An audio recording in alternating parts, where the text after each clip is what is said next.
નમસ્કાર ગુજરાત। આજે આપણે જોઈશું 23 જુલાઈ 2024નું મોસ્ટ ઇમ્પોર્ટન્ટ કરંટ અફેર। તે પહેલાં ખાસ કરીને ચેનલ ઉપર નવા હોય તો ચેનલને સબસ્ક્રાઈબ કરી લેવી। વિડીયો જો જોયા બાદ પસંદ આવે, કંઈક નવું જાણવા મળે તો ચેનલને શેર કરજો અને તમારા મિત્રો સુધી પણ આ માહિતી પુગાડજો, જેથી તે પણ આ માહિતીનો લાભ લઈ શકે। તો ચલીએ આજનો ક્લાસ શરૂ કરીએ આપણે। તો તાજેતરમાં જ એક જ દિવસમાં 11 લાખ વૃક્ષો વાવવા માટે વિશ્વ વિક્રમ રેકોર્ડ કોણે બનાવ્યો છે? તો મધ્યપ્રદેશના ઇન્દોર શહેરે આ વિશ્વ વિક્રમ રેકોર્ડ બનાવ્યો છે। ખાસ યાદ રાખજો, એક જ દિવસમાં 11 લાખ વૃક્ષો વાવી અને વિશ્વ વિક્રમ રેકોર્ડ મધ્યપ્રદેશનું શહેર ઇન્દોરે બનાવ્યું છે। તો ઇન્દોર આમે સરસામાં જ રહેતું હોય સંરક્ષણમાં। તો ઇન્દોર ભારતનું પ્રથમ વોટર પ્લસ શહેર પણ બન્યું હતું। જ્યારે સ્વસ્થ સર્વેક્ષણ 2023માં ઇન્દોર અને આની સાથે એક શહેર બીજું સામેલ હતું, એ તમારે કોમેન્ટ કરવાનું છે। 2024માં આ રિપોર્ટ આવ્યો હતો, એમાં બે શહેરો હતા। 2023માં તો ઇન્દોર જ હતું, 2024માં એક રિપોર્ટ આવ્યો હતો, તેની સાથે ઇન્દોર અને ગુજરાતનું એક શહેર હતું, એ તમારે કોમેન્ટ કરવાનું છે કયું હતું એ। ત્યારબાદ Indore municipal corporation EPR credit water ધરાવતું પ્રથમ શહેરી સંસ્થા બની હતી, જ્યારે ઇન્દોર ડિજિટલ એડ્રેસિંગ સિસ્ટમ લાગુ કરનાર પહેલું શહેર પણ બન્યું હતું। અને અમિત શાહે PM તરીકે મધ્યપ્રદેશની જે યુનિવર્સિટી હતી 55, એને તો કે PM કોલેજિયમ ઓફ એક્સેલન્સ તરીકે અપગ્રેડ કરવા માટે મોકલ્યું હતું। 55 યુનિવર્સિટીને જે અપગ્રેડ કરી દીધું હતું। જ્યારે યુનિવર્સિટીનું કામ શું હોય તો કે આને તો કે યુનિવર્સિટીની સ્થાપના કરવાનું। તો ખાસ કરીને આ ઇન્દોર સરસામાં એટલું બધી છે, યાદ રાખવું। ત્યારબાદ તાજેતરમાં જ કોને ગાંધી મંડેલા પુરસ્કાર 2020થી સન્માનિત કરવામાં આવ્યા છે? તો રીંગા બોન્ટ મેનચુનતિંગને સન્માનિત કરવામાં આવ્યા છે આ એવોર્ડથી। તો તાજેતરમાં જ રીંગા બોન્ટો મેનટુંગ ગાંધી મંડેલા પુરસ્કાર 2020નો ગાંધી મંડેલા પુરસ્કાર છે, તો ખાસ યાદ રાખવું, એને મળ્યો છે। કિને મળ્યો છે? તો રીંગા બોન્ટને મળ્યો છે। અને પ્રખ્યાત નોબેલ શાંતિ પુરસ્કાર વિજેતા ગ્વાટેમાલાના માનવ અધિકાર કાર્યરત રીંકા બોન્ટ માનચુનસિનને ગાંધી મંડેલા પુરસ્કાર 2022થી સન્માનિત કરવામાં આવ્યા છે। આ એક મહિલા છે, તો આપણે યાદ રાખવું। આ પ્રતિષ્ઠા સન્માન અધિકારીઓની હિતયાદ કરવા અને શાંતિ, સમાજ સેવા, ન્યાય પ્રોત્સાહન આપવા માટે આપવામાં આવે છે। તો ગયા ગાંધી મંડેલા પુરસ્કાર નેશનલ મંડેલાની 106મી જન્મ જયંતિ નિમિત્તે 18 જુલાઈ 2023ના રોજ રીંગા બોન્ટ માનચુનતિંગને આપવામાં આવ્યો છે। તો ખાસ કરીને યાદ રાખવું નામ કોનું, તો કે રીંગા બોન્ટ માનચુનતિંગ। ખાલી રીંગા બોન્ટ યાદ રહે તો એ હાલશે। કયા દેશના છે? તો કે ગ્વાટેમાલાના છે। અને શેના માટે આપવામાં આવ્યો છે? તો કે માનવ અધિકારના કાર્યરત માટે। અને જેને કોના દ્વારા અપાય છે આ નેશનલ ગાંધી મંડેલા એવોર્ડ? તો કે ગાંધી મંડેલા ફાઉન્ડેશન દ્વારા અપાય છે ગાંધી મંડેલા પુરસ્કાર। તો ખાસ આ યાદ રાખવું। ત્યારબાદ રીંગા બોન્ટની વાત કરીએ તો તેમને 1992માં તો કે નવલકથા માટે શાંતિ પુરસ્કાર મળ્યો હતો, અને 1998માં તો કે પ્રિન્સ ઓફ એસ્ચ્યુલિયટ એવોર્ડ મળ્યો હતો, અને 2020માં તો કે ગાંધી મંડેલા એવોર્ડ મળ્યો છે। તો ખાસ એ વર્ષ યાદ રાખજો, 2024નો નથી, 2020નો છે। અને દલાઈ લામાને વર્ષ 2019 માટે ગાંધી મંડેલા એવોર્ડ એનાયત કરવામાં આવ્યો હતો। તો આ ભારતના છે, તો આ યાદ જ રાખવું, લદ્દાખથી હિમાચલ પ્રદેશની આજુબાજુથી બિલોંગ કરે છે, તો આ ગાંધી મંડેલા એવોર્ડ યાદ રાખવો। ત્યારબાદના બધા જ એવોર્ડો જોઈ લે તો Military Gender Advocate of the Year Award 2023 Radhika સેનને, શો પ્રાઇઝ CR કુલકર્ણીને, સાહિત્ય અકાદમી ફેલોશિપ એવોર્ડ સંકીય બોન્ટને, ટ્યુરિંગ પ્રાઇઝ 2023 અવી વિગડન્સને, ઇન્ટરનેશનલ બુકર પ્રાઇઝ 2024 હેનરી એપનબેકને, એનું અનુવાદન તો કે માઇકલ હોફમેને કર્યું હતું કોરસનું। અને વ્હાઇટલી ગોલ્ડ એવોર્ડ જે પૂર્ણિમા દેવી બર્બનને, 2024નો પંડિત રાજેન્દ્ર ગંગાનાઈ માટે લસુ મહારાજ એવોર્ડ મળ્યો હતો પંડિત રાજેન્દ્ર ગંગાનાઈને। જ્યારે ગોલ્ડ મેડ પર્યાવરણ પુરસ્કાર 2024 અલોક શુક્લને, ક્રિસ હ્યુમેનિટેરિક એવોર્ડ 2021 રતન ટાટાને, વર્લ્ડ પ્રેસ ફોટો 2024 મોહમ્મદ સાલેમને, આર્યભટ્ટ પુરસ્કાર પાઓલિયા સુબ્બારાવને, લતા દીનાનાથ મંગેશકર એવોર્ડ 2024 અમિતાભ બચ્ચનને, એબલ પુરસ્કાર મિલેશ ટાલાગ્રાસને, ઇરિશિયમ એવોર્ડ અમિતાવ ઘોષને, 2024નો પિક્ઝલ પ્રાઇઝ રિંકિયા યામામોટાને। જ્યારે મિસ વર્લ્ડ 2024 ક્રિસ્ટિના પિંકાજો ચેક રિપબ્લિકના, મિસ યુનિવર્સ 2023 તરીકે સેનિસ પેલિસિયો હતા, ચેચાના તો કે નિકારાવના હતા।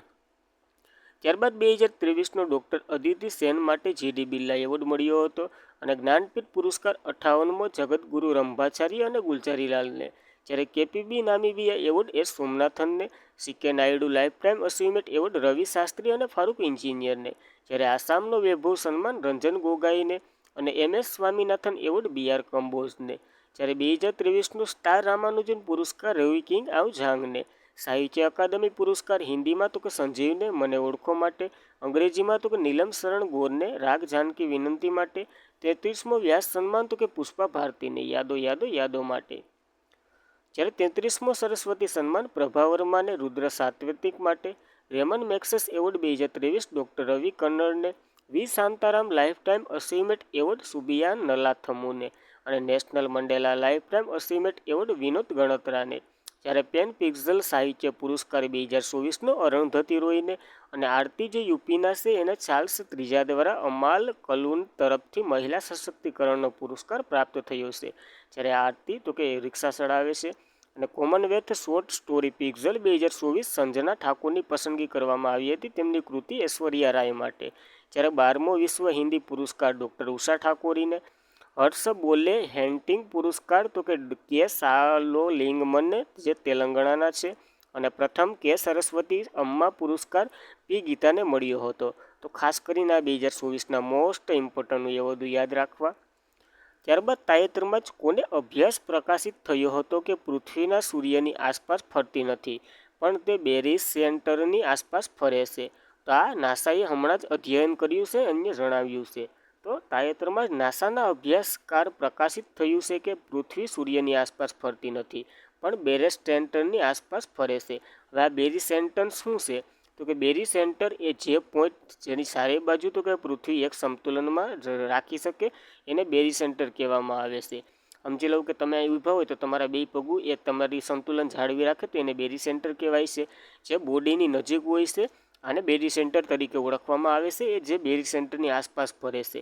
નકર આપણે તો ભણ્યા જ છે કે પૃથ્વી સૂર્યની આસપાસ ફરે છે.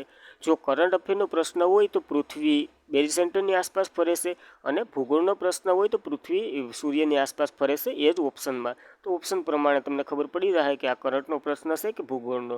તો ખાસ કરીને આ પોઈન્ટ નોંધવો. ત્યારબાદ નેશનલ એરોનોટિકલ એન્ડ સ્પેસ એડમિનલ એટલે કે નાસાની વાત કરીએ તો તેમની રચના 1958માં થઈ હતી DRDOની સાથે. મુખ્ય મથક તો કે વોશિંગ્ટન DCમાં આવેલું છે, અને સૂત્ર તો કે બધાના ફાયદા માટે. જ્યારે એડમિનિસ્ટ્રેટર તો કે બિલ નેશનલ છે. તો ખાસ કરીને એટલી માહિતી નાસા વિશે યાદ રાખવાની. ત્યારબાદ તાજેતરમાં જ 35 યુરોપિયન નાગરિકો માટે વિઝા ફી પોલિસી કોણે શરૂ કરી છે? તો બેલારુસે શરૂ કરી છે આ ફી વિઝા પોલિસી. તો તાજેતરમાં જ 35 યુરોપિયન નાગરિકો માટે વિઝા ફી પોલિસી બેલારુસે શરૂ કરી છે. આ તો કે દર વર્ષે 90 દિવસ માટે ફી વિઝા આપશે. કયા? 35 યુરોપિયન દેશોમાં. તો ખાસ કરીને આ પોઈન્ટ નોંધવો, કારણ કે યુરોપિયન દેશો સાથે બેલારુસનું જે 2021-22માં થોડાક સંબંધો ખરાબ થઈ ગયા હતા. શેના લીધે ખરાબ થયા હતા તમને ખબર હોવી જોઈએ, તો એ તમારે ગૂગલમાં જઈને ગોતી લેજો. ત્યારબાદ બેલારુસની વાત કરીએ તો કેપિટલ મિન્ટન્સ છે. ચલણ તો કે બેલારુસ રેબલ છે. જ્યારે પ્રમુખ તો કે એલેક્ઝાન્ડર લુકાશેન્કો છે. ત્યારબાદ તો કે ડિજિટલ સેન્સ વિઝા બહાર પાડનાર પહેલો યુરોપિયન દેશ તો કે ફ્રાન્સ બન્યો હતો. તો વિઝા તો આ વિઝા પણ યાદ રાખો એની સાથે. ત્યારબાદ તાજેતરમાં જ કોલના સેલિબ્રિટી બ્રાન્ડ વેલ્યુએશન રિપોર્ટ 2023માં કોણ ટોપ ઉપર રહ્યું છે? તો વિરાટ કોહલી ટોપ ઉપર રહ્યા છે આપણા. તાજેતરમાં જ કોલના celebrity brand values report 2023માં Virat Kohli ટોચ ઉપર રહ્યા છે. એ તો કે $227.9 મિલિયન સાથે ટોચ ઉપર રહ્યા છે. એટલે કે એટલા પોઈન્ટ એમને હાસિલ કર્યા છે, એની સાથે તે ટોપ ઉપર છે. વિરાટ કોહલી બાદ તો કે રણવીર સિંહ, ત્યારબાદ શાહરૂખ ખાન, આ ત્રણેય ટોપ ઉપર છે ભારતના. તો ખાસ કરીને યાદ રાખવું આ કોલના સેલિબ્રિટી બ્રાન્ડ વેલ્યુએશન રિપોર્ટ. ત્યારબાદની માહિતી લઈએ તો તાજેતરમાં જ કયા રાજ્યમાં મુખ્યમંત્રીએ રાજીવ ગાંધી નાગરિક અભ્યાસક્રમ યોજના શરૂ કરી છે? તો તેલંગાણા સરકારે આ યોજના શરૂ કરી છે. તો તાજેતરમાં જ તેલંગાણા રાજ્ય સરકારે મુખ્યમંત્રીએ રાજીવ ગાંધી નાગરિક અભ્યાસક્રમ યોજના શરૂ કરી છે. આ શું કરશે? તો કે આની પહેલાં આપણે જોયું હતું જે એક નિર્માણ પોર્ટલ UPSCના વિદ્યાર્થીઓને મદદ કરવા માટે, એનું કોપી ટુ કોપી તેલંગાણાએ કોપી કર્યું છે. તો તેલંગાણામાં મુખ્યમંત્રી રેવંત રેડ્ડીએ તો કે તેલંગાણાના નાગરિકોને સેવાઓ ઉમેદવારો એટલે કે જે તેલંગાણાની આપણે કેમ GPSC છે એમ તેલંગાણાની જે હોય એ સેવાઓ માટે ઉમેદવારને નાગરિક સહાય પૂરી પાડવા માટે રાજીવ ગાંધી સિવિલ સર્વિસ અભ્યાસક્રમ યોજના શરૂ કરી છે. આ કાર્યક્રમ હેઠળ મુખ્ય પરીક્ષામાં એટલે કે જે પ્રિલિમ પાસ થઈ ગયા હોય એ નાગરિકો ઉમેદવારોને તૈયારી કરવા માટે 1 લાખ મળશે. નિર્માણ પોર્ટલની કોપી. ત્યારબાદ તેના નિર્માણ કાર્યક્રમ ભાગરૂપે તો કે સિગરેટ કોલોરેટ કંપની લિમિટેડ સહાય પૂરી પાડશે. આ એક કંપની છે જે તેલંગાણામાં આવેલી છે, એ આની ભાગરૂપે પૈસા આપશે. અને આ યોજના માટે લાયક ઉમેદવાર અનુસૂચિત જાતિ, અનુસૂચિત જનજાતિ, અન્ય 50 વર્ગ અથવા તો મહિલા અથવા તો આર્થિક રીતે નબળા વિભાગ વર્ગ લોકોને સમાવેશ થશે. પરંતુ તેની કુટુંબની વાર્ષિક આવક ₹8 લાખથી વધુ ન હોવી જોઈએ. જેને ઓછી આવે એ બધીને લાભ મળશે. જોયું આપણે યુપીએસસીના જી કિશન રેડ્ડીએ નિર્માણ પોર્ટલ લોન્ચ કર્યું હતું, એમાં કોપી ટુ કોપી આ મારેલું હતું. તો ખાસ કરીને આ 2 યોજના યાદ રાખવી. ત્યારબાદ તેલંગાણાની વાત કરીએ તો 2 જૂન 2014ના રોજ આંધ્રપ્રદેશમાંથી છૂટું પડ્યું હતું. ત્યારબાદ તેનું કેપિટલ હૈદરાબાદ હતું. હવે બંનેનું કેપિટલ અલગ અલગ થઈ ગયું, આંધ્રપ્રદેશનું અને તેલંગાણાનું. તો આંધ્રપ્રદેશનું કેપિટલ કયું છે? કોમેન્ટ કરો. સીએમ તો કે રેવંત રેડ્ડી છે અને ગવર્નર તો કે સીપી રાધાકૃષ્ણન છે. તો ખાસ કરીને આ પોઈન્ટ નોંધવો. ત્યારબાદ થોડીક યોજનાઓ જોઈ લઈએ. તો કે મુખ્યમંત્રી પૂર્ણ પુષ્ટિકરણ યોજના તો કે ઓડિશાની છે. મુખ્યમંત્રી કુશળ મિત્ર યોજના મધ્યપ્રદેશની. મુખ્યમંત્રી ગ્રામીણ આવાસ ન્યાય યોજના છત્તીસગઢની. અને મુખ્યમંત્રી લઘુમતી ઉદ્યોગ સાહસિક યોજના બિહારની છે. જ્યારે મુખ્યમંત્રી લોકસેવક આરોગ્ય યોજના આસામની છે. અને યુવા મિતાની પરિવહન યોજના છત્તીસગઢની છે. જ્યારે અબુઆ બીસ ડિમોસ યોજના ઝારખંડની છે. સામાજિક ન્યાય અને સશક્તિકરણ મંત્રાલયે અનુસૂચિત જાતિના ઉત્થાન માટે શ્રેષ્ઠ યોજના શરૂ કરી હતી. જ્યારે તળાવ લાડકી યોજના તો કે મહારાષ્ટ્રની છે. અને મુખ્યમંત્રી સુખ આશ્રમ યોજના તો કે હિમાચલ પ્રદેશની છે. તો ખાસ કરીને આ પોઈન્ટો નોંધવા, નવી યોજનાઓ. ત્યારબાદ તાજેતરમાં જ મલેશિયાએ તેનું રાષ્ટ્રીય પ્રાણી લુપ્ત થવાને આરે જાહેર કર્યું છે, કારણ કે તેની સંખ્યા 150 જ રહેશે.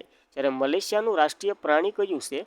તો વાઘ છે મલેશિયાનું રાષ્ટ્રીય પ્રાણી. તો ખાસ પૂછાઈ શકે.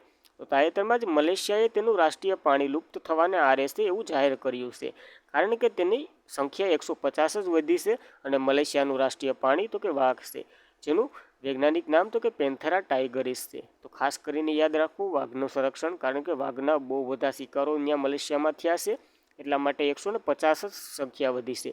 જ્યારે 1950માં તો કે 3000ની આજુબાજુ વાઘની સંખ્યાઓ હતી. આ બધું તો નહીં પૂછાય, પણ ખાલી પ્રાણી તરીકે પૂછાઈ શકે વાઘ છે. તો ખાસ યાદ રાખવું. ત્યારબાદ મલેશિયા જોઈ લઈએ. કેપિટલ તો કે કુઆલમપુરમ છે. ચલણ તો કે મલેશિયા રિંગટ છે. અને પીએમ તો કે અનવર ઇબ્રાહિમ છે. જ્યારે હરિમાળ શક્તિ, ઉદાર શક્તિ અને સમુદ્ર લક્ષ્મણ આપણે તેની સાથે કવાયતો કરીએ છીએ. અને સુલતાન ઇબ્રાહિમ ઇકંદર જે મલેશિયાના 17મા રાજા તરીકે બન્યા હતા. તો ખાસ કરીને આ મલેશિયા સત્સામાં છે, તો યાદ રાખવું. ત્યારબાદ તાજેતરમાં જ R21 મેટ્રિક્સ એમ મલેરિયાની રસી સાથે રસીકરણ શરૂ કરવાનું પ્રથમ આફ્રિકન દેશ કયો બન્યો છે? તો પ્રથમ આફ્રિકન દેશ કયો બન્યો છે જેને રસીની શરૂઆત કરી દીધી આપવાની? તો કોટ નામનો દેશ બન્યો છે પ્રથમ આફ્રિકન. તો તાજેતરમાં જ R21 મેટ્રિક્સ એમ રસીનું નામ છે, જે મેલેરિયાની છે. આ રસી સાથે રસીકરણની શરૂઆત કરનાર પ્રથમ આફ્રિકન દેશ તો કે કોટ ડી બન્યો છે. આને કોટ આઈવોટ તરીકે પણ ઓળખવામાં આવે છે, જેને તો કે વર્લ્ડ હેલ્થ ઓર્ગેનાઇઝેશને માન્યતા આપી દીધી હતી કે આ મલેશિયાની રસી કોઈ નુકસાનકારક નથી, તમે દઈ શકો. અને આને બનાવનાર તો કે સિરમ ઇન્સ્ટિટ્યૂશન ઓફ ઇન્ડિયા, જે પુણે ખાતે આવેલું છે, અને ઓક્સફર્ડ યુનિવર્સિટી, બંનેએ સાથે મળી અને R21 મેટ્રિક એમ રસી મલેરિયાની છે એને બનાવ્યું હતું. જ્યારે કેપિટલ યામોન્સો એટલે કે ઓલાની વાત કરીએ છીએ, આ કયો દેશ? તો કે કોટ ડી દેશની વાત કરીએ તો એનું કેપિટલ યામોન્સોંગ છે. અને સળણ તો કે પશ્ચિમી આફ્રિકન CFA ફેક્સ છે. જ્યારે યુનાઇટેડ નેશનલ વોટર કન્વેન્ટરની હમણાં જ જે 10મું સભ્ય તરીકે જોડાયું હતું આ મલેશિયા. તો ખાસ કરીને યાદ રાખવું. ત્યારબાદ મેલેરિયા આવ્યો છે. તો મલેરિયા વિશે વાત કરીએ તો માદા એનાફિલિસ મચ્છરના કારણે થાય છે, જે પ્લાઝ્મોડિયમ છોડે છે. અને 25 એપ્રિલ મલેરિયા દિવસ ઉજવાય છે. જ્યારે ખતમ આપણે લક્ષ્યાંક રાખ્યો છે 2030નો મલેરિયાને ખતમ એટલે કે નાબૂદ કરવાનો. અને વિશ્વની પ્રથમ શીતળાની રસી એડવર્ડ જેનર દ્વારા શોધાઈ હતી, જે લુઈસ પાસ્ચરને હડકવાની રસી શોધી હતી. જ્યારે સર્વાઇકલ કેન્સર માટે પ્રથમ સ્વદેશી રસી તો કે સિરમ ઇન્સ્ટિટ્યૂશન ઓફ પુણે ખાતે આવેલું છે, એના દ્વારા બનાવવામાં આવી હતી, જેનું નામ તો કે ક્રેવોકારસ છે. અને કયા વાયરસ? તો કે હ્યુમન પેલિરોમાટ વાયરસથી થાય છે આ સર્વાઇકલ કેન્સર. તો ખાસ કરીને એટલું યાદ રાખવું. મલેશિયાની સાથે સાથે આ 2 પોઈન્ટ પર જોઈ ગયા, મેલેરિયાની સાથે સાથે. ત્યારબાદ તાજેતરમાં ધ પિક્ચર ઓફ ભોપાલ નામનું પુસ્તક કોણે લખ્યું છે? તો ટીમ વોકરે લખ્યું છે આ પુસ્તક. આ ભોપાળની જે ગેસ દુર્ઘટના છે એના ઉપર આધારિત એક પુસ્તક છે. તો તાજેતરમાં જ ધ પિક્સેલ ઓફ ભોપાલ નામનું પુસ્તક તો કે ટીમ વોકરે લખ્યું છે, જે 2-3 ડિસેમ્બર 1984માં જે ભોપાળ દુર્ઘટના ગેસની ઘટના થઈ હતી, જેમાં ઘણાને માનહાનિ અથવા તો મૃત્યુ પણ થયા હતા, અથવા તો અસ્થાયી એનું અસ્થાયી આ મિક વાયરસના કારણે જે અસર થઈ હતી એ અસ્થાયી દેખાય છે. તો ખાસ ટૂંકમાં પૂછે તો મિક વાયરસ અને ગેસ તો કે મિથાઇલ ઓક્સાઇડ હતો, જે લીક થયો હતો, અને લીક તો લગભગ અડધી કલાકે નહોતો રહ્યો. તો આની ઉપર એક ફિલ્મ પણ બની ગયું છે, તમે જોઈ શકો. ત્યારબાદ 2 ડિસેમ્બરે રાષ્ટ્રીય પ્રદૂષિત નિયંત્રણ દિવસ પણ ઉજવવામાં આવે છે આની આ યાદમાં. તો ખાસ કરીને યાદ રાખવું આ. ત્યારબાદ થોડાક પુસ્તકો જોઈ લઈએ 2024ના ચર્ચામાં રહેલા. તો કે અશ્વિન પ્રભુ જે શિલ્પવાળા પથ્થરો અને મામલુક પુરાણના રહસ્ય. જ્યારે પ્રો SD મુન્ની તો કે મુત્સિંગ ગીરીના ડેબલિંગ. જ્યારે શોભના નાયરે તો કે રામવિલાસ પાસવાન ભારતનું રાજકારણ હવામાન. અને ચેતના બેનર્જીએ તો કે એક અસામાન્ય પ્રેસ સુધા અને નારાયણ મૂર્તિની પ્રારંભિક જીવન ઉપર.